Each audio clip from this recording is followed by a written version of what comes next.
নমস্কাৰ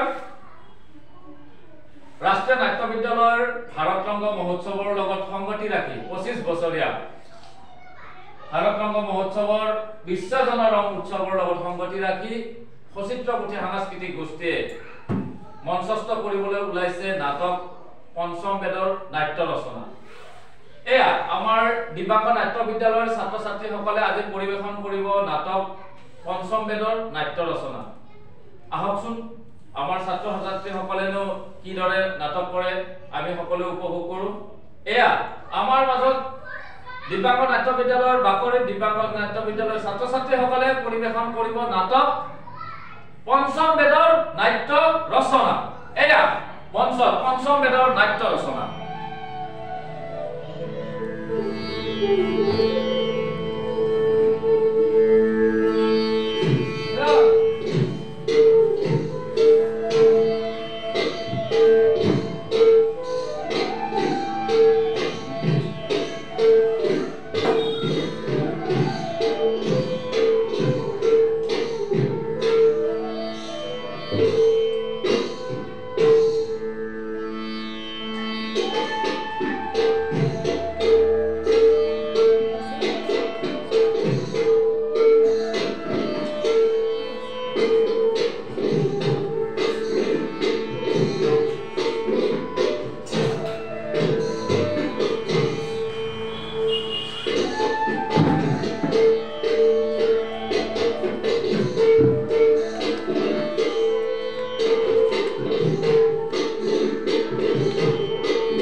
আপোনালোকৰ ইয়ালৈ আগমনৰ উদ্দেশ্য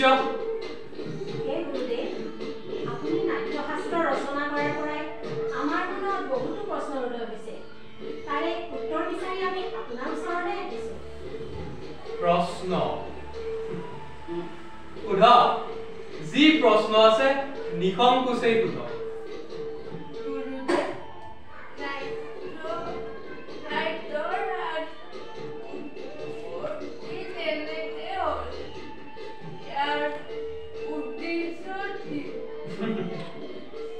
আপুনি বৰ ভাল প্ৰশ্ন এটা সুধিছে। এই প্ৰশ্নৰ উত্তৰ কেৱল নাটকেই নহয় কিন্তু জীৱনৰ সাৰমৰ্ম বুজিব পৰা। ত্ৰেতা যুগত যেতিয়া লোভ আৰু কামনাৰ বাবে মানুহে অধৰ্ম আৰু অহিংসাৰ পথত যাবলৈ আৰম্ভ কৰিলে তেতিয়া ইন্দ্ৰই ব্ৰহ্মদেৱৰ আগত প্ৰাৰ্থনা কৰিলে যে এনে এটা মাধ্যম হ'ব লাগে য'ত দৃশ্য আৰু শ্ৰুতি একেলগে অনুভৱ কৰিব পাৰে। সেয়ে ব্ৰহ্মদেৱে নাট্যবেদৰ ৰচনা কৰিলে যাতে মানৱ জাতিয়ে ধৰ্ম অৰ্থ আৰু কামৰ সঠিক মাৰ্গত ঘূৰি আহিব পাৰে। এই নাট্যবেদৰ পৰাই নাট্য শাস্ত্ৰৰ উৎপত্তি। কিন্তু গুৰুদেৱ, বেদ হৈছে জ্ঞানৰ ভঁৰাল। ইয়াত সকলো লুকাই আছে। তাৰোপৰি আন এক নাট্যবেদৰ সৃষ্টিৰ কাৰণ কি গুৰুদেৱ? সেই কাৰণেই যে ই সকলো লোকৰ বাবে এক সুলভ নাট্যৰ মাজেৰে যাতে মানুহে ধৰ্ম আৰু শিক্ষাৰ সঠিক মাৰ্গ জানিব পাৰে। সেয়ে ব্ৰহ্মদেৱে 4 বেদ একত্ৰিত কৰি নাট্যবেদৰ ৰচনা কৰিলে। 4 বেদৰ উপাদান কি গুৰুদেৱ?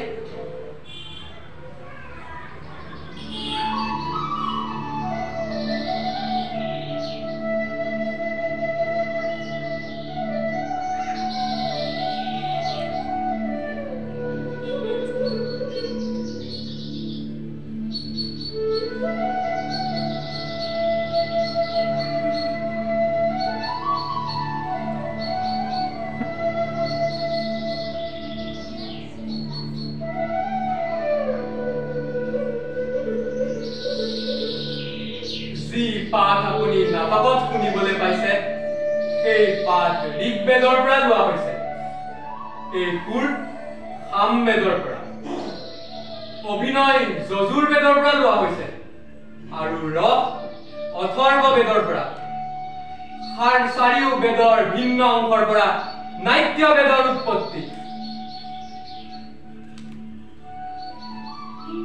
হে মুনিবৰ, তেনেহলে নাট্যশাস্ত্ৰ কেৱল দেৱতাৰ বাবেই নিৰ্মিত নেকি? নহয় নহয়, অসুৰসকলেও জগত পিতা ব্ৰহ্মাৰ আগত এই একেটা সন্দেহে প্ৰকাশ কৰিছিল। তেতিয়া তাৰ প্ৰতি উত্তৰত ব্ৰহ্মদেৱে কৈছিল যে নাটক কেৱল দেৱতাৰ বাবে নিৰ্মিত নহয়, কিন্তু ইয়াত দেৱতাৰ, মানৱৰ আৰু অসুৰৰ শুভ অশুভ সকলো কামৰ বৰ্ণনা আছে। ইয়াত ত্ৰিভুৱনৰ বৰ্ণনা আছে।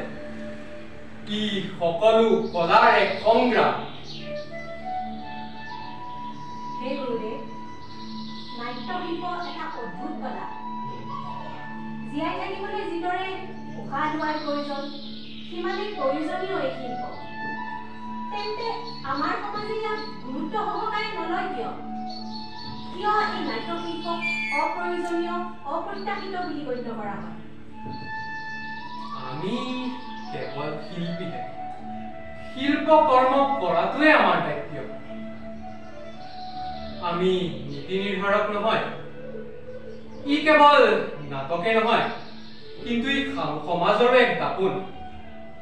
আৰু এইভাৱে এই পৃথিৱীখনক স্বৰ্গলৈ ৰূপান্তৰিত কৰিব বুলিহে কামনা কৰিছো। নিঃসন্দেহে গুৰুদেৱ, কলাবিহীন সমাজ জীৱ-জন্তুৰ সমাজ। সমাজে শিল্প আৰু শিল্পীক এক প্ৰাপ্য স্থান দিব বুলি আজি এই নাট্য বেদক পঞ্চম বেদ বুলি অভিহিত কৰিছো। পঞ্চম বেদ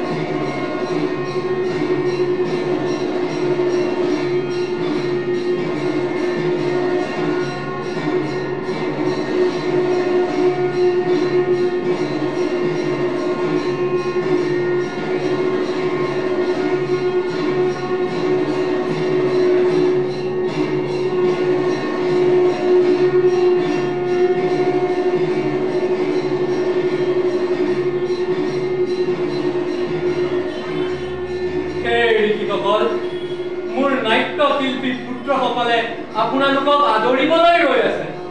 বলক তাৰলৈকে গৈ নাটক উপভোগ কৰক।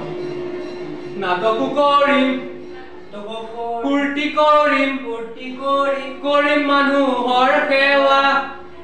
ফূৰ্তি ফূৰ্তি মস্ত ফূৰ্তি, মঞ্চতেই নাচি ঘূৰিম, মঞ্চতেই নাচি ঘূৰিম। নাটকো কৰিম, ফূৰ্তি কৰিম, কৰিম মানুহৰ সেৱা। ফূৰ্তি ফূৰ্তি মস্ত ফূৰ্তি, মঞ্চতেই নাচি ঘূৰিম, মঞ্চতেই নাচি ঘূৰিম, মঞ্চতেই নাচি ঘূৰিম।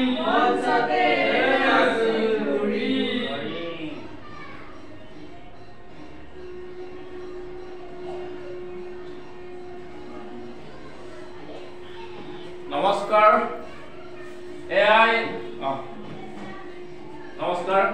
এয়াই আছিল আজিৰ নাট আমাৰ সচিত্ৰপতি সাংস্কৃতিক গোষ্ঠীৰ তৰফৰ পৰা মঞ্চস্থ কৰা নাটক পঞ্চম বেদৰ নাট্য ৰচনা। আমাৰ দিব্যাংগ নাট্য বিদ্যালয়ৰ ছাত্ৰ ছাত্ৰীসকলে আপোনালোকৰ সন্মুখত পৰিৱেশন কৰিলে। কি কৰিছে নাজানো, এক ক্ষুদ্ৰ প্ৰয়াস পঞ্চম বেদৰ ওপৰত ছুটিকৈ এখন নাটক মঞ্চস্থ কৰাৰ কাৰণে আমাৰ ছাত্ৰ ছাত্ৰীসকলে প্ৰয়াস কৰিছে। কিবা ভুল ভ্ৰান্তি হ'ব পাৰে, সেইটো আপোনালোকে আঙুলিয়াই দিব। যিয়ে নহওক, ভাল লাগিছে আপোনালোক সকলোৱে আহি আমাক আমাৰ ছাত্ৰ ছাত্ৰীসকলে কৰা এই অনুষ্ঠান উপভোগ কৰাৰ কাৰণে আমাক উৎসাহিত কৰাৰ কাৰণে আৰু আগলৈও আমি এইদৰে আমাৰ ছাত্ৰ ছাত্ৰীসকলৰ লগত ছাত্ৰ ছাত্ৰীসকলে নতুন নতুন পৰীক্ষা নিৰীক্ষাৰে আকৌ নাটক মঞ্চস্থ কৰাৰ কাৰণে চিন্তা চৰ্চা কৰি আছে কৰিব আৰু বেছি নকওঁ এইখিনিতে আমি এতিয়া আমাৰ আজিৰ পঞ্চম বেদৰ নাট্য ৰচনাৰ আমাৰ শিল্পীসকলৰ লগত আমি পৰিচয় হওঁ এয়া আমি প্ৰথমতে নমস্কাৰ মোৰ নাম মাধুৰ্য তালুকদাৰ নমস্কাৰ মই হীৰামণি দাস নমস্কাৰ আকাশ বুঢ়াগোহাঁই নমস্কাৰ মোৰ নাম হৃদয়দীপ মহন্ত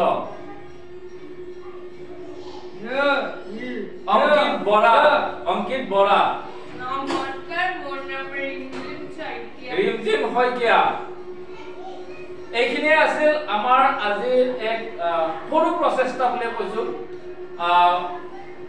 ৰাষ্ট্ৰীয় নাট্য বিদ্যালয়ৰ ভাৰতৰংগ মহোৎসৱৰ 25 বছৰীয়া ৰূপালী জয়ন্তী বৰ্ষৰ লগত সংগতি ৰাখি বিশ্ব জনৰং উৎসৱ আমাক এইদৰে পাৰ্টিচিপেট কৰাৰ কাৰণে উৎসাহিত কৰাৰ বাবে আমি ধন্যবাদ জনাইছো ৰাষ্ট্ৰীয় নাট্য বিদ্যালয় আৰু আমাৰ অনুষ্ঠান সচিত্ৰ পুথি সাংস্কৃতিক গোষ্ঠীয়ে আজি আপোনালোকৰ সন্মুখত মঞ্চস্থ কৰিছে এখন ছুটি নাট তো ভুল ভ্ৰান্তি যি হৈছে আপোনালোক সকলোৱে আঙুলিয়াই দিব আৰু বেছি নকওঁ আমি এইখিনিয়ে কৈ আজিৰ আমাৰ অনুষ্ঠান ইয়াতে সামৰণি হ'ল বুলি আমি ঘোষণা কৰিছো